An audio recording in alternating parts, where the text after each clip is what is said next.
This is the LG40WP95C. It's an ultra-wide 40-inch monitor and it's 5K in resolution. We'll be taking a look at its main use of a productivity monitor, but we'll also look at it as a standard TV, and also we'll check out gaming and things like SDR content and also HDR content. So let's get started. Don't forget to hit the red button to subscribe and give this video a thumbs up and click the notification bell to get my next video first. Now, we all know that working with a laptop is great when you're on the move, but when you get back and if this is your only computer, then you really do need to plug it into something bigger. Thanks to LG for sending across this to review. It's the new LG40WP95C, a 40-inch ultra-wide curved monitor. They've not asked us to say anything good or bad about it, so let's see whether this thing is any good. So within the box you get a stand, and this is a great stand because it doesn't require any screws or any other accessory. As well as the stand, you also have the HDMI cable, DisplayPort cable, USB-C cable, and Thunderbolt cable included. There's obviously the power cable, and finally you have that cable management clip. As I mentioned, the stand is super simple to put together with this butterfly type clip, and all you do is attach this to the main arm of the stand, hear it click in, and then tighten up the clip. It couldn't be any simpler. Obviously, due to the screen being so big, the footprint for this stand is pretty big, and I'll give you those measurements in just a second. But again, attaching the stand to the actual screen itself couldn't be any simpler. You literally just line it up with the hole on the back and it just clicks in. There's also then a little button which you press to release it if you need to. Okay, so we're nearly ready to start this screen up and see what it can do. We remove the plastic film, which is a little bit disappointing, I have to say, but that disappointment is made up with the connectivity because there's two HDMI ports. There's the DisplayPort Thunderbolt 4 going for a 96 watt power delivery to your laptop, and also another USB-C stroke Thunderbolt 4 port. So it's pretty good in terms of connectivity. On the side, there's also a couple of USB ports, which again is quite easy to access. And finally, the menu system can be accessed via the joystick control underneath the front middle.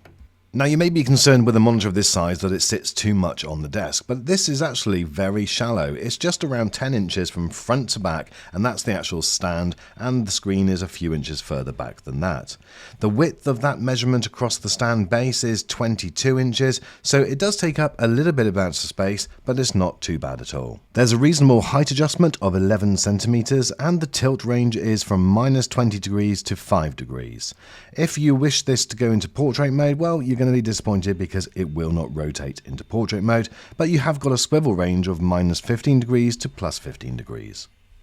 This huge display has LG's nano IPS panel, and so therefore it should be okay at handling reflection. Certainly better than a shiny glossy screen anyway. But what do you think so far? How do you think that this looks? I think it looks pretty smart and not too big on the desk.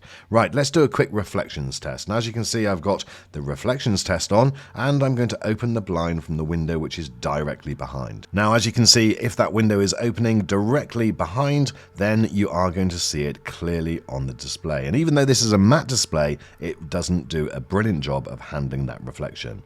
Now, the good news is that there are a couple of things that you can do. We mentioned earlier about the tilt of the display, and literally just by tilting it down or tilting it up, depending on where you're sitting, you can see that it does make quite a big difference. But it is best avoided, and so therefore I definitely recommend not positioning this directly opposite a window. One thing I really like about this monitor is the very simple menu system. Just use the joystick and push it in and you get the circle that appears in the middle. Here you can access a quick settings, you can go into inputs, picture mode, and you can go into the general settings of the display. This is where you can go in and change different modes. Now, if I'm being honest, there wasn't a massive difference between all of the different modes, and that may be due to the limited brightness of this particular monitor. I found that cinema mode was the best out of the box, and certainly in terms of color accuracy, this did a really good job.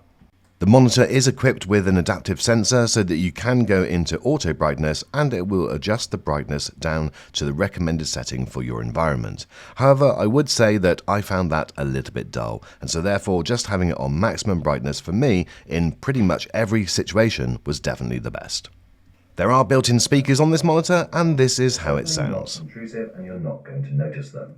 One thing that you might notice is the weight. These TVs are light. The 65-inch version without the stand is 26.7. Without a doubt, if you're looking at an all-in-one entertainment station, then you'll want to add additional speakers. It's definitely not loud enough or punchy enough for this to be your only source of sound.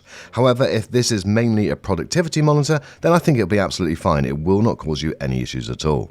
When I first collected my MacBook Pro, I couldn't get it into 5K mode, so I couldn't get that 5120 by 2160. However, I downloaded an app called EasyRes, and then I was able to access it, and it worked fine. And that is definitely the best resolution for this monitor. You can obviously change the font sizes and things like that if you wish. Now, you'll notice that the refresh rate on this monitor is 72 Hz, which is a slightly unusual amount, but at least it is better than 60, and I didn't have any problems with it. We'll check gaming in just 1 second.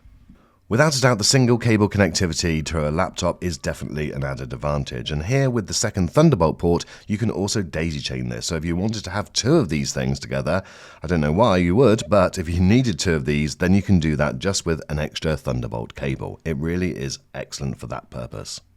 Now, I've come from a 34-inch monitor, which I thought was pretty big, but the extra 6 inches that this gives and the extra amount of real estate space, God, I hate that phrase, but it really is astounding. That timeline when you're doing Final Cut editing or Lightroom, Photoshop, it is just unbelievable. You can actually have 6 windows open, and they're still huge, and every single one of them you can see clearly. It really is incredible for someone that wants just massive amount of screen space available. So without doubt, the main purpose for this monitor is for productivity, but does it double up well for other purposes, for instance playing games and watching normal TV? Well, I would say yes and no. Certainly for gaming, it's got some of the features that you'd expect on a top monitor. However, bear in mind that this is not HDMI 2.1, so you're not going to get that 4K at 120 Hz refresh rate. The maximum that you're going to get is 72 Hz. But in terms of color reproduction, it looked absolutely fantastic, as I think you can agree with what you're seeing on the screen. Now, as I mentioned, although this monitor is definitely not designed for gamers, it definitely has some of the features that you'll see on other gaming monitors.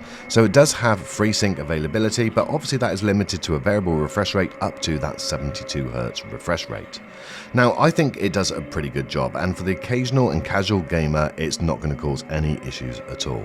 If you're more serious and you want the ultimate experience, then definitely you've got to go for HDMI 2.1 and 4K at 120 Hz.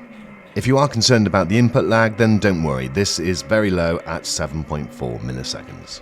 Now, the one thing that I would say that this monitor doesn't do brilliantly is HDR. It just hasn't got the capability of getting bright enough to deliver HDR as it's intended.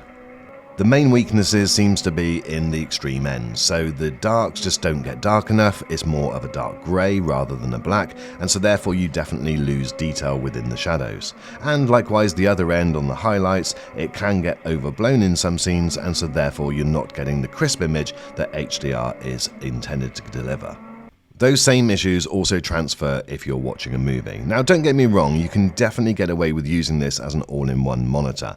It's not going to be delivering the best quality image in terms of the HDR content and the highlights and the black levels, but it is, as you can see from this, it's perfectly watchable. But what I would say is that this monitor first and foremost is for productivity, but if you want to use it as an occasional movie watching or a gaming monitor, then definitely it will do the job as well. One thing that you may have noticed with this monitor, because it's so wide, it can end up distorting the image depending on what input source that you're putting through it. So you do have to try and match it as close as possible, and you may have to just twiddle with the settings a little bit just to get it as close as possible to a standard 16:9 image without losing too much of real estate. However, what I would say is that it is only just slightly out and you can get used to it. Again, if you're not using this as your everyday screen, then you probably won't notice it and it will probably seem fine. One thing that I would say though is it does deliver a really good SD image, and SDR content right throughout the board on this monitor is really good, and it's definitely something which I was really impressed with, and there's definitely worse monitors out there. So for me, this monitor is pretty much the perfect monitor. The space that you get is just incredible. And that's because I sit in front of this doing video editing all day. So you really do need to be into that type of thing. You need to be using it mainly as a computer and maybe the occasional things for gaming and watching TV. Certainly if those are your main functions for gaming and TV watching, well then you need to go for a different choice. This is exceptional as a video editors, photographers, somebody that just wants lots of windows open where they've got lots of things going on at work. This is ideal for those. But guys, what's your thoughts? I think this is great. Let me know what your thoughts are. There's links to the product in the description, and I really look forward to seeing you on the next video.